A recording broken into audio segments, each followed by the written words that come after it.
Can I just say the idea of Satan, this almighty ruler of demons, working as a part-time employee for McDonald's, the changed name of McDonald's for copyright purposes, is funny as fuck.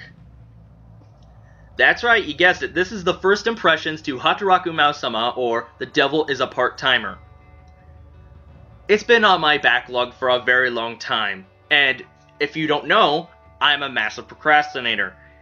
Ever since I started reviewing, I've kind of wanted to get to this series. I've heard good things about the sub and dub and the series in general. I have a couple of volumes of the manga that I haven't even read. I just picked them up because if I don't like it, I can always sell them later. So, my first impressions based on this first episode, I'm hooked. I really am. Honestly, the first couple of minutes just hooked me. That complete action, where you have the Demon Lord, Satan and everything, and his demon generals fighting against the humans, Hero Amelia and her bandit group, as the Demon Lord's whole domain is shrinking up until the castle and the humans are about to win, and you have Hero Amelia and her group fighting the Demon Lord. That was fucking badass. If I am not mistaken, Studio White Fox is animating this series. Well, animated. This premiered back in 2013 of spring? Correct me if I'm wrong on that, and I apologize if I mispronounce any names. This is my first time getting into this series, and these are Japanese names. They're not English names, so they're not always the easiest to pronounce. And for those curious, I'm watching the dub. I've heard a lot of good things about the dub, and I decided to try it. I like hearing my own native language sometimes. So, for those that hate dubs in general, give it a try if you haven't seen the dub of it before judging or going all grammar or even just whole Nazi keyboard on me in the comments below. So, the first couple seconds, not even seconds, minutes, they hooked me with all that action. I know this is not a primarily action-focused series. It's more of a comedy series because you have Satan working at McDonald's, and even those character facial expressions where you have the surprise, you have Ashia freaking out and everything and going to this whole rapid super speed talk, or even Shiho looking up at Mao with complete adoration, just like puppy love and everything.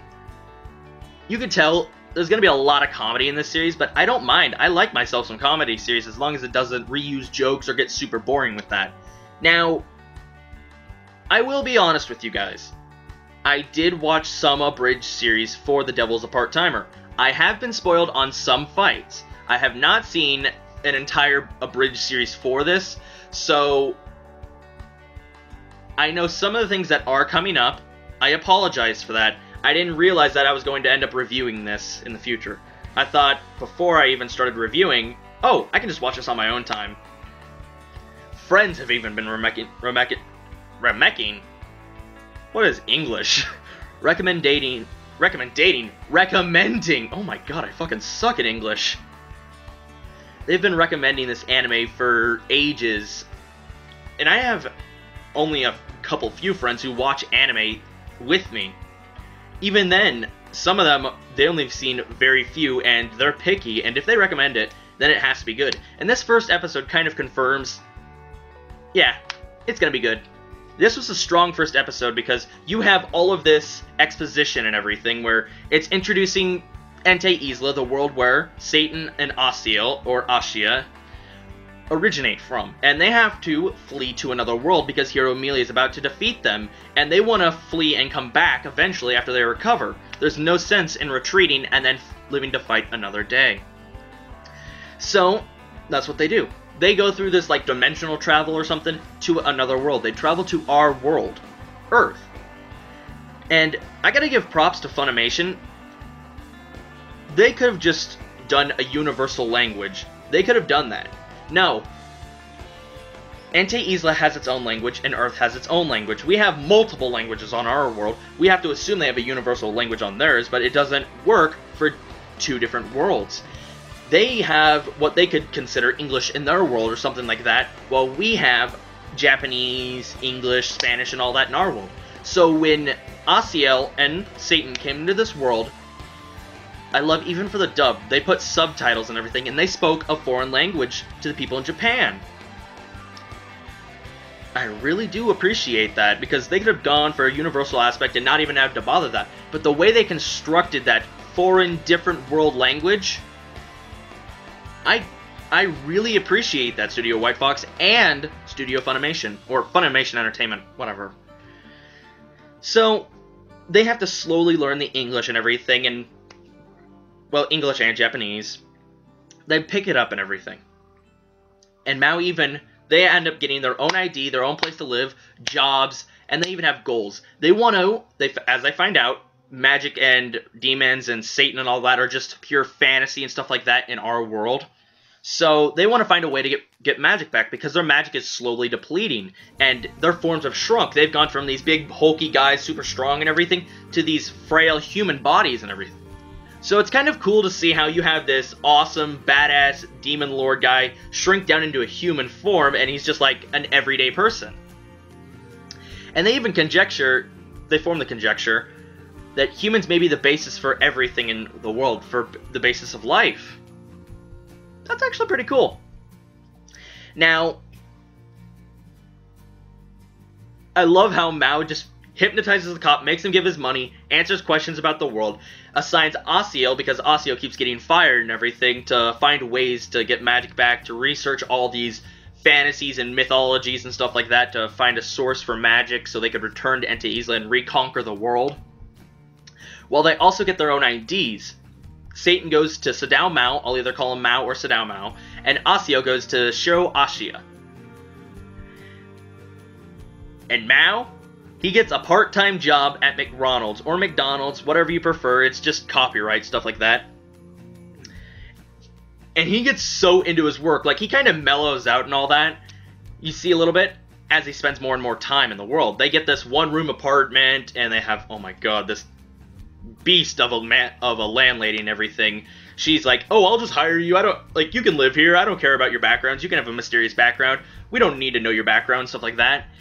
And he gets a part-time job after, not even after. They're living paycheck by paycheck.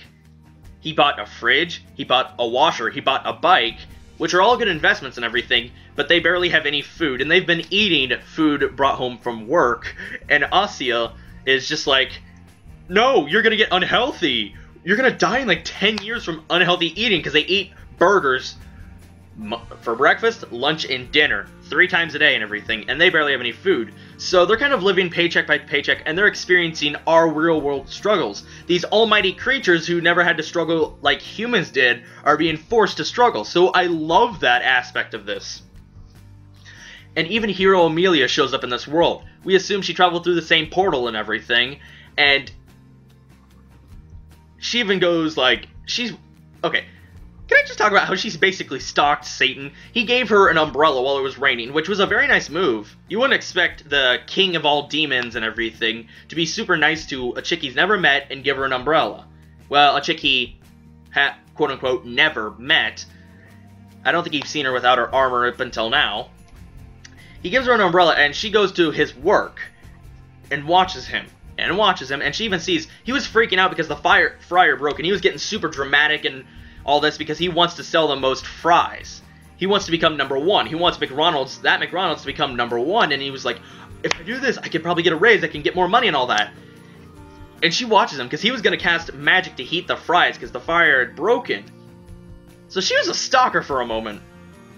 And she shows up at the very end, and he realizes who it is. So we kind of leave off there, and the ending, that wasn't the opening song, if I'm not wrong. For those that are watching this with me, or have never seen the dub and decided to watch through, let me know your thoughts. Can I also talk about Chio for a moment? She has that whole puppy love thing for Mao. It could go 2 ways. It could turn into a full-blown love with you have romance between them, or Hero Amelia kind of realizes emotion, like she has romance, emotions, romantic interest in Mao, because Mao's kind of changed since coming to the human world. We don't know. I'm going to avoid all spoilers, so please don't post any in the comments below. I will get through this. I believe this has 13 episodes. I will check back on that. So, yeah. Animation's good. Art style, pretty good. Voice acting. Funimation chose some good voices for them. I'll probably go back and watch the subbed version. I like the concept. It's actually kind of unique. Though, if this premiered in 2013, does that mean there's no hope of a Season 2? I want a Season 2. I really want a Season 2. I don't even know why, it's just I can tell I'm going to love this series. And from what I've heard from other popular reviewers, that this is funny, this deserves another season, that it's a must-watch and stuff like that. So yeah, let me know your thoughts in the comments below. This was a strong first episode, and I'm definitely interested. So yeah.